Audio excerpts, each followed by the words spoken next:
बता दें कि रमजान के मुबारक महीने पर वजीर आजम नरेंद्र मोदी ने आवाम को मुबारकबाद दी है। पीएम मोदी ने ट्वीट कर रमजानुल मुबारक की आमद की मुबारकबाद दी है। साथ ही पैगाम दिया है कि गरीबों की मदद का पैगाम देता है माह सियाम रमजान। वजीर आजम ने कहा है कि रमजान के पाक और मुबारक महीने का आगाज मुबारक हो। तो बड़ी खबर हम आपको बता दें कि वजीर आजम नरेंद्र मोदी ने रमजानुल मुबारक की मुबारकबाद दी है। उन्होंने ट्वीट किया है और ये भी लिखा है कि रमजान का पाक महीना गरीबों की मदद का पैगाम देता है। तो वजीर आजम नरेंद्र मोदी ने रमजानुल मुबारक की मुबारकबाद दी है।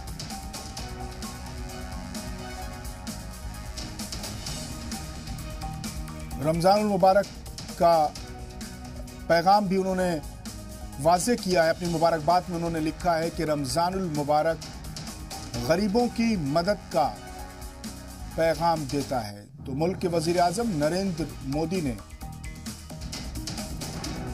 रमजान के पाक और मुबारक महीने की मुबारकबाद दी है।